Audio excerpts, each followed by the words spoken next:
aga me sõbrad ka siin. Nii. Räägime tüdrukute U17 finaalturniirist. Jah. Siin on nüüd paar nädalat mööda läinud sellest. Jah, nii on. Oleme saanud puhata natukene sellest trallist. Nii on. Ja mis me siis räägime sellest U17 finaalturniirist alustamisest detailidest kohe? Mida me üldse tegime seal? Mis me ülesanne oli, Mari? Me olime võistkonna saatjad ja mul oli Hispaania koondis. Ja mul oli Inglismaa koondis. Ja mida siis saatmise roll endast nagu kujutas sinu jaoks? Saatmise roll on ikkagi selline käe pulsil hoidmine, alustades siis kogu majutusest, söögist, transpordist. Selline, kui kõrvalt vaadata, tundub siuke tühi-tähi, aga tegelikult seal on nii palju detaile ja tegemist, mis sa pead nagu igapäevaselt planeerima ja ka ette planeerima. Jah, ma olen nõus 100%.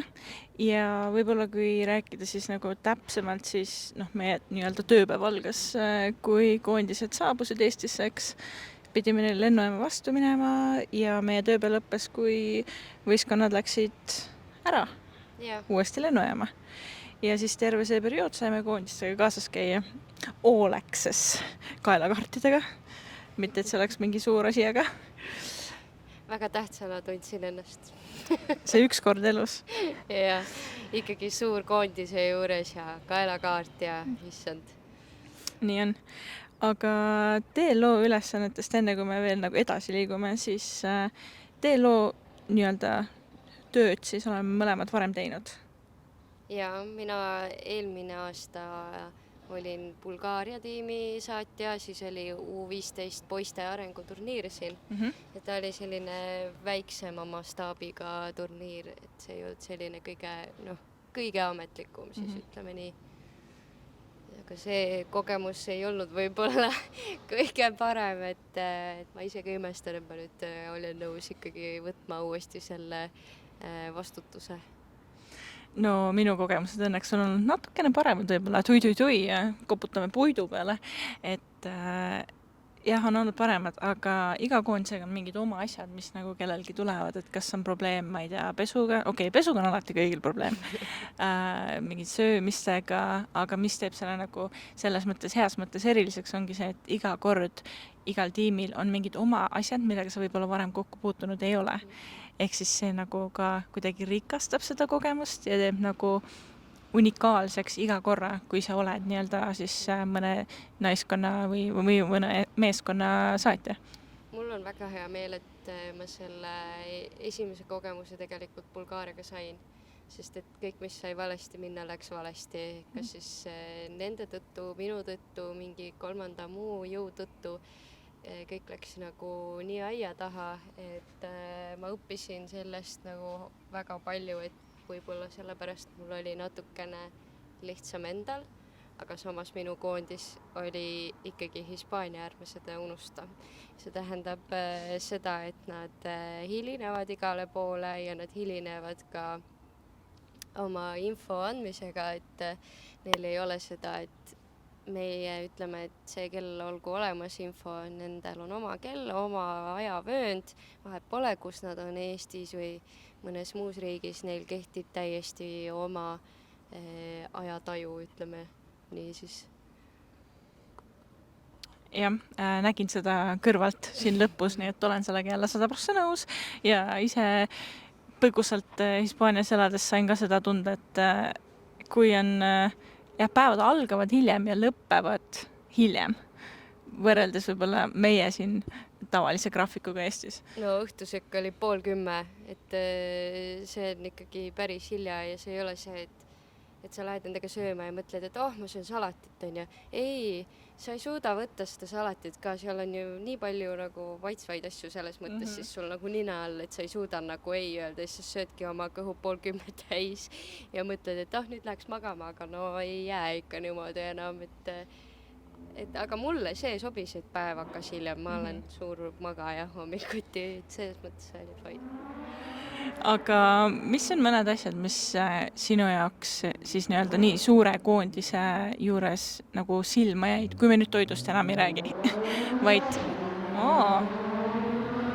mingi brumm-brumm käib seal õues, aga kui me ei räägi söömisest ega pesust, siis mingid asjad, mis sportlikult nii-öelda sulle silma jäid? Nii, nüüd antakse rääkida. Quiet on set. Nii. Mulle jäi ikkagi silma, et mängijate heaolu. Ja mängijate heaolu selles mõttes, et treenerid ikkagi teevad kõik suhteliselt ette taha ära. Hoitakse mängijatel kätt pulsil, hästi sellised familiaarsed oldi. Et kui meil Eestis on väga palju ei ole, et käiakse nagu kallistamas kõiki, siis seal oli see hästi tavaline. Teine asi heaoluga selles mõttes, et mängijad õpiksid nii-öelda vabal ajal, et nad ei unustaks haridust ära. Ja kolmas asi võib-olla on nagu see, et neil on selline hästi ühtekuuluvustunne väga suur. Et kui treenerid olid familiaarsed, siis nad omavahel olid veel rohkem. Et neile meeldis kambakesi igal pool käia, selline ühtne tunne ja nad nägid ühtsed välja ja see oli väga nagu lahe vaadata kõrvad, sest et meil eestlastel on ikkagi see, et 2 meetrit ja kui lähemale tuled, oi, lähen natukene pingesse. Et sellega ma pidin ka suht ruttu ära harjuma, et nad tulevadki ja nad puudutavadki sind ja see ongi okei, sest nad on harjunud niimoodi tegema. Ja kui me räägime jalgpallist, siis mis ma tähele panin, oli see, et neile meeldib teha väga palju väikseid puuteid. Et meile õpetatakse siin kahe puutega mängimist. Et siis seal on, et nad teevad väikseid, kiireid puuteid ja nad hoiavadki palli niimoodi, et nemad selline pika palli sats ei ole üldse. Nad ongi pisikesed väiksed puuted ja sööt käib ja hoiavad palli niimoodi, et ma vaatasin ikka esimene trenn suuammuli. Ja sellele ma kirjutan ka alla, et nii minu enda koondis, keda ma seal abistasin Inglismaa koondis, kui siis ka tegelikult Prantsusmaad, kui kõrvalt sai näha. Ja nii-öelda siis need suurriigid on ja, et seal ikkagi see ja tegelikult ärme võta midagi ära meie enda tüdrukute koondiselt on, et tegelikult neil samamoodi, et kui me võrdleme põlvkondi, kus meie üles kasvasime, kui me hakkasime mängima versus need tüdrukud, kes praegu mängivad, kas siis Eestis või siis nendes tippkoondistes, et tegelikult see baastehnika ja need baasasjad on tüdrukutel nagu nii tipp-topp nagu.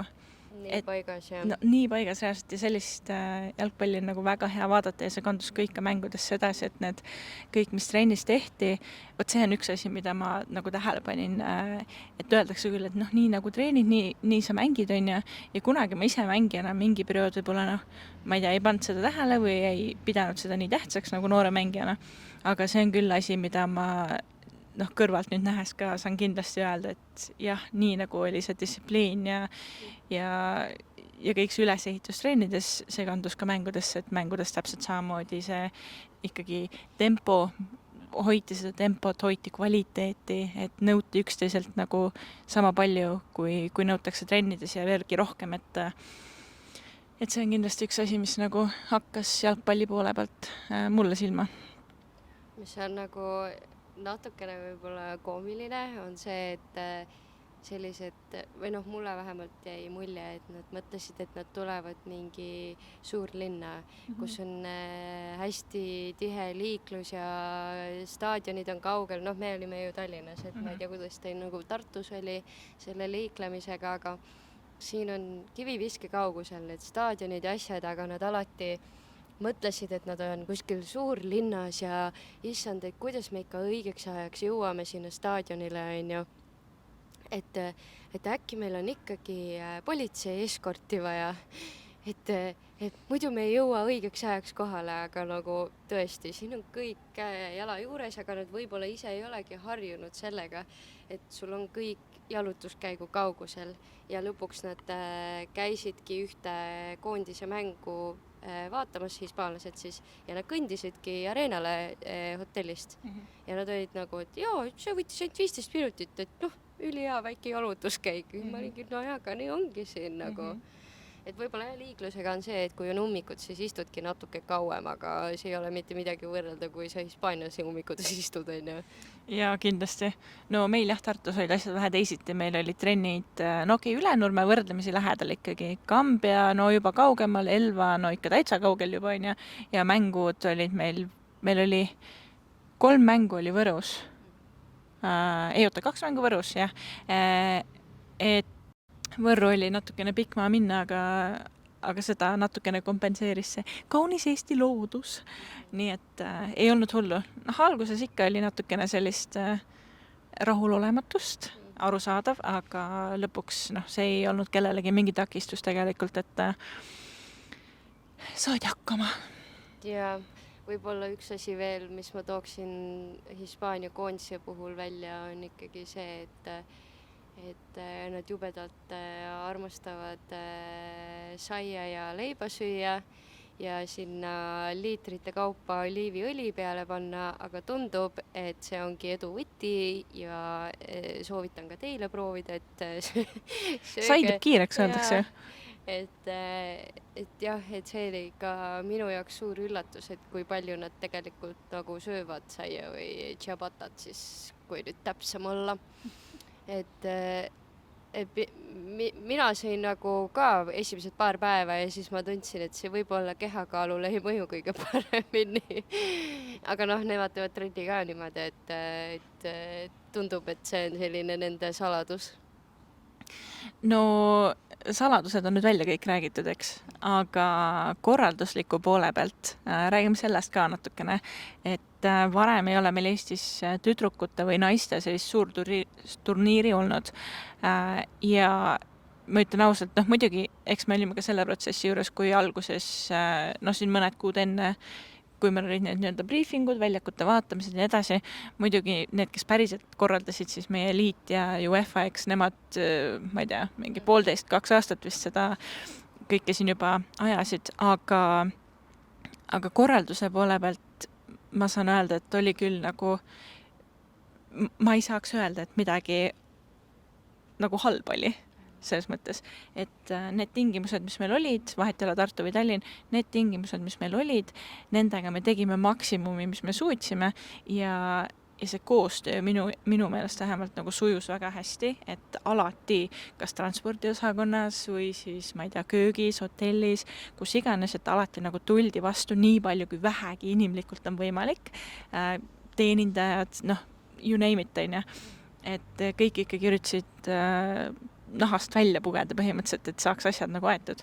No mina pean vist eriti tänama seda vastutulemist, sest et minu hispaanlased, nagu ma juba eelnevalt mainisin, hilinesid kõikide asjadega ja nemad ikkagi otsustasid käigu pealt asju, et oligi vaja päris palju vastu tulla neile. Et minu töö nii-öelda teeloona või saatjana on ka see, et küsida, et kas saab vastu tulla, et sa oled selline nagu filter, et koondis otsustab, siis sina küsid ja teiselt poolt siis kas tullakse vastu või öeldakse ei, aga enamasti ikkagi tuldi vastu, mis on nagu, tegi minu nagu olemise ka võib-olla natukene paremaks, et ma ei pidanud väga palju ei ütlema, et tuli kordi ka, kus ma pidin ei ütlema, aga ikkagi, tulime neile ikka päris palju vastu. Jah. Nii et korraldusliku poole pealt, ma ei tea, samas nagu loodaks, et seal Tartus hakati sellele Veespaale 2 lisakorrust peale ehitama, kui meie sealt ära hakkasime tulema, nii et ma nagu tahaks loota, et äkki tuleb veel mingi suur turniir meil ikkagi. Et vist oli see kas Anne-Rei või Aivar Pohlak, kes intervjuus või oli see mängu kommenteerimise ajal, ma jään selle detaili nüüd võlgu, aga ühesõnaga ühes neist ütlesid välja, et mis meie jalgpalliliit, Eesti jalgpalliliit üritab siis saada järgmist suurturniiri poiste oma samuti finaali ja siis paari aasta pärast peaks olema, kui ma õigesti aru sain, et loodetavasti tuleb siis veel üks jalgpalli suurturniir lähiajal meile ja saame kõike seda teadmist, mis me nagu grupina nii-öelda oleme saanud, saame rakendada ja veel paremini teha. Ja väga äge võib-olla ja ma arvan ka just selles mõttes, et mina väga nautisin seda poolt ka, et kuidas UEFA poolt need asjad käivad, et kuidas neile on ülesanded ära jaotatud, et võib-olla meile tundub, et võib-olla üks inimene teeks kõik ülesanded ära, aga seal oli nagu tükkideks jaotatud mingid asjad ja iga nii-öelda asja peale veel oma inimene, ühesõnaga seal oli nii palju abikäsi, et seal oligi hästi kuidagi struktureeritud see või et plaan oli nagu paigas, et seda oli nagu huvitav jälgida. Eriti mis puudutas just mängupäevi ja mängukorraldust, et kõik oli selline ülidetailselt nagu ära lahendatud, et nagu ürituse korralduse mõttes õppisin mina sealt ka ikkagi peale selle, mis kujutab endast Hispaania koondis. Jaa, ma ei saa aru, mis toimub, ma pean jälle alla kirjutama sellele, sest ma olen jälle kahe käega nõus. Et tegelikult nii koondiste juurest, kui siis ka jah, nagu mõlemalt poolt korraldajate poolt meie jalkaliit ja siis UEFA, et ma sain sama kogemuse selles mõttes, et sa näed, kui professionaalselt, kui tiimid on ju, võtame tiimid, kui professionaalselt mingid asju nagu tehakse, kui läbi on kõik planeeritud nagu alates sellest, mis kell me sööme, mis kell buss sõidab, mis kell me kohale jõuame, mis kell me tagasi hakkame sõitma, et nagu see detailne planeerimine ja ma arvan, et see kandub nagu siis ka väljakule ja trennidesse edasi, et sul ongi kõik nagu struktuur on paigas ja mängijana on sul tegelikult lihtne nagu jälgida seda plaani, et sa vaatadki, see kell bla, käid ära oma kohad ja sa ei pea nagu panema mingit lisaeffortit, et ise mõelda. Ja mängukorralduse poole pealt ja nagu ma vaatasin mänge ka siis tribüüni pealt nii-öelda pealtvaatajana ja ka sealt ma saan öelda, et oli nagu mõnus selline kogemus, sest et see atmosfäär, mis oli nagu tekitatud siis pealtvaatajate poolt muidugi on ju, aga samamoodi korraldajad, et oli näiteks see pallide publikusse löömine on ju, vist esimene mäng ei tulnud kellelgi väga välja ja pandi mingi poole vähem palle, aga see selleks. Aga lõpuks see oligi nagu inimestesse treenitud juba ja siis iga mäng oli, sa nägid selle hordide viisi rahvast, kes lihtsalt ootas ja lootis, et nad saavad selle palli sealt. Et mingid sellised väiksed asjad, nagu mis loovad seda lisaväärtust nagu mängudele. Ja ikkagi ka päris palju tegevusi tehti ka selleks, et saada inimesi tribüünile, et ma arvan, et need turniiripasside jagamine oli üks väga hea lahendus, et tulidki võib-olla staadionile ka kohale need, kes võib-olla ei jälgi niimoodi tüdrukute või naiste liigasid, et see oli selline huvitav lüke, et mul on nagu väga hea meel, et tribüünidel oli nii palju rahvast, sest et ma isiklikult olen harjunud, et sul on seal 5 inimest, et see nagu oli väga lahe ja eriti veel finaalmäng, kus olid Hispaania fännid. Ma läksin ja meelega istusingi nende keskele, et saada see elamus kätte ja see oli päris lahe ja seal ongi erinevates vanustes, nooremaid, vanemaid ja kõik on käpad püsti ja see on jälle selline kuidagi kultuuriline erinevus, et eestlased kõik istusid kuskil omas nurgas ja hispaanlased lihtsalt panid peo püsti, et seda on nagu nii lahe nagu näha ja seal nagu keskel olla, et natuke sooviks, et oleks meil ka selline nagu jalgpallikultuur. No ma isiklikult loodan, et ma olin ka finaalmängul kohal ja vaatasime koos seda mängu seal. Et ma isiklikult soovin ka, et ja loodan, et sellest suurturniirist nüüd saadi see pisik nii-öelda külge või vähemalt mingit mõtteainet, et see naiste jalgpall on nagu arenemas ja areneb kiiresti ja sellesse tasub panustada nagu igal moel. Kui vähegi võimalik, ma ei tea, anna lapsele vähemalt võimalus minna sinna trenni, proovida, kui ei meeldi, siis ei meeldi. Ja kui su laps juba käib, siis käi toetamas, käi vaatamas, vii oma lapsi või last vaatama ka kõrgemate liigade või esinduste mänge, et see kõik nagu algab selles mõttes ka kodust, ma ütleks, ja noh, muidugi eks teine teema on see, et mida nüüd klubid siit võtavad kaasa, on ju, et mida klubi tasandil hakatakse tegema. Et jah, mõtteainet, ma arvan, said paljud, kes vähegi tahtis, see sai siit midagi, aga eks siin järgnevad, ma ei tea, aasta, paar aastat rohkemgi näitavad siis, et mis nagu nii-öelda, mis see nagu tulemus on ja mis see legacy nii-öelda siis on, mis sellest suurturniirist nagu maha jäi. Jaa, kirjutan alla. Hästi, kena. Aga allakirjutamisega see absoluutselt ei seondu tegelikult, aga kuna me rääkisime siin koondistest ja veits nagu telgitagustest, siis tegelikult selle viimases numbris jalkas, not sponsored ad, aga võiks ju. Viimases jalkas tegelikult on siin postrid näiteks sellisest mängijast nagu Vicky Lopez. Ja Vicky, nagu me kõik teame, siis on Barcelona naiskonna mängija ja tuli just hiljuti Champions League'i, naiste Champions League'i võitjaks. Nii et kes tahab Vicky postrit, kohe otsin teile üles sellega väike sneak peek. Nii et, kui ilus. Ja. Selline kena poster Vicky'st jookseb siin A. Le Coq Arenal. Jah, ja valiti ta siis ka turniiri parimaks mängijaks. Nii et minu meelest isegi ka väravate Väravlööjaks või? löömisega oli, jah. Top skoorer või? No, ja ta oli seda... ühel pulgal selle prantslasega ju. No arvestades seda, missugust oh my god, need väravad lihtsalt, mis ta finaalis lõi. Meil ei ole piisavalt eetriaega selle jaoks, aga ühesõnaga, mingi vaadake highlights'e. Ja, et ühesõnaga siit saab Vicky postri ja siis on siin veel eraldi selline rubriik, kus siis on erinevate koondiste kohta väiksed nupukesed. Et siin on näiteks pealkirjad on siis korraldajate needus jätkus. Publiku läbi aegade teine finaal, prantslaste rekordsuur võit poolfinaalis ja nii edasi ja nii edasi.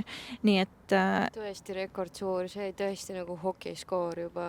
No see poolfinaal oli jah, reaalselt crazy. Et ja ühesõnaga, siin on räigelt materjali, nii et ma soovitan kõigil seda lugema asuda. Nii et jah, ja noh, siin peal on Prantsusmaa. Nii et kõigi kellel... Mul on tegelikult küsimus. jah.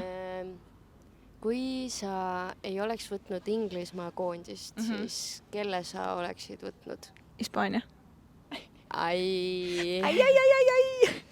Ja ma oleks Hispaania võtnud. Ja, aga noh, läks nagu läks ja ma ei kahetse mitte midagi.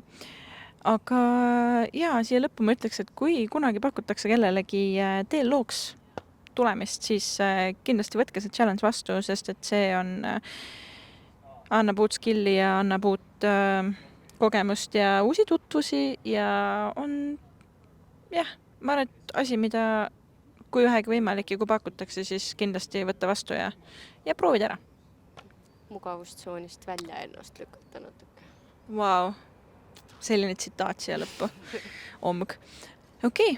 Aga kui kellelgi on selle kohta veel mingid küsimusi, siis hit us up, laske oma keelapaelad valla. Küsida võib kõike, küsida võib ka anonüümselt, kirjutage ükskõik mida, isegi muredest võib kirjutada. Ja. Nii et oli meeldiv ja sellega algab meie suvehooaeg siis tegelikult. Nii et järgmise korrani. Ciao! Bye!